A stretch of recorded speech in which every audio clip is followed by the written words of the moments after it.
So in today's video, we're going to be repairing and getting this old school APC backup UPS CS 350 battery backup unit. I paid that much for it at a Goodwill.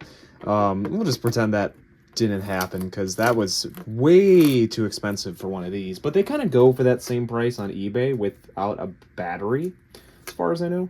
As far as I know on this one, I do indubitably believe that it does work. There's some random weird like tape places. Doesn't really make much sense. There's the front of it. Here's the back. It's an older style, but it's got, I don't know how old it is because it's got a data port. And then you can use the power shoot software with it, which is something, if I can find the USB to Ethernet cable that I have, we'll test the theory. I saw it at one point, and I'm not sure exactly where it's at now, but we might try testing that. So, of course, the battery, nothing. It feels like the battery's in there still. Yeah, so this unit appears to be able to do max at 210 watts. So it can supply maximum of 210 watts before it goes into overload mode. And 210 watts is probably like 5 minutes, just about. Let's take a look at our battery here. Oh, yeah. Yeah, that battery, as you can see, she is a little bit bloated, which is kind of a problem. So we're going to see if I can pop out the battery here. You guys are not going to really be able to see this part, but I'm just disconnecting the battery cable. I'm going to hold down our power button. These meters are really awesome. This is my Field Piece SC440. Such a good meter. It does everything I need it to do. There was a little bit of something for like a second. Oh, wait.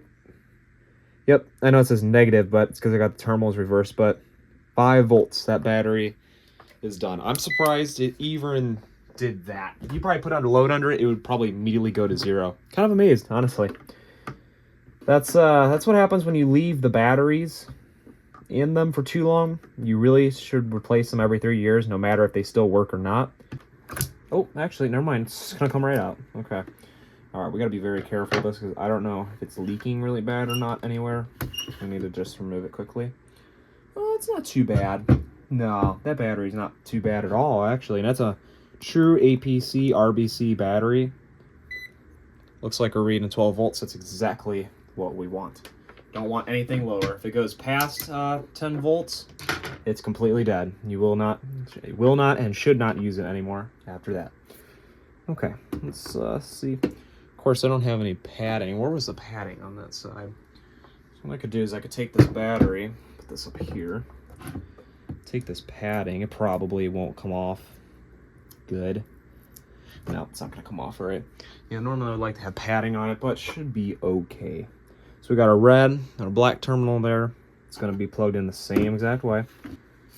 To get this plugged in, I'm going to try to do our black one if we can. All right, pair of pliers, maybe make my life just a little bit easier here. And unfortunately, I messed up. Now I can't get this battery back out. Actually, I should be able to. Yeah, that terminal is just not going on there all the way. This one is not.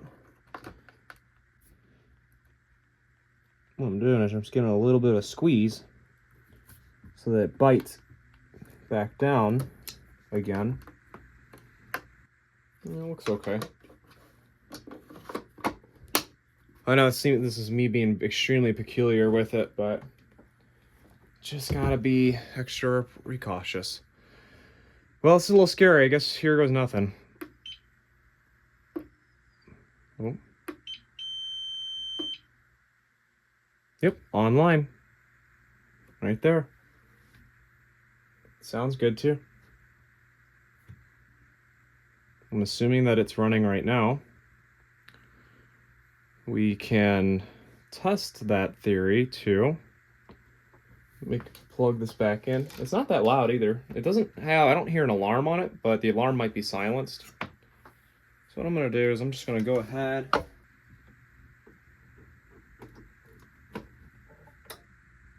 Oh, there it goes. All right, so what I did here is I connected the battery backup side to this our Dell laptop. You recently saw this laptop actually in a special edition video, which was I think it was Windows Media Center 2005 edition, I think. And somehow Windows Vista Home Basic is on here. But I don't remember why Windows Vista Home Basic is on here. That's interesting. I think we did an install video with Vista. That's interesting, I will say. I don't remember that. Wow, okay. The laptop should not shut off. There should be no blip, no nothing. And remember, there is no battery plugged into the laptop. I'll show you right here. You can see it. No battery is detected. There's a big empty hole right here where it was. Just gonna unplug it. There it goes. Look at that. Awesome. That's really awesome to hear. It sounded like it transferred really well. We saw no blip at all. Super, super happy about that. And it's keeping it online right now really well. Last transfer of the battery was caused by blackout on 3/22/2023. Now that's interesting. Now that might be when this thing was last used maybe, but it also might not be either. Not really sure, but that's pretty cool though. I'm actually going to save a snapshot of that. That was the last time a blackout was ever recorded for it. Yeah, so that's pretty cool. Battery's still charging. It's going to take a while. It's only got 22 minutes, and that's actually providing 33 watts of power right now. So that's awesome. We can actually run a self-test. The date of last manual self-test was never recorded, so we can also we technically replaced the battery. Whoa, look at that. Last battery replacement date was 2/10/2016. We're going to run a self-test now.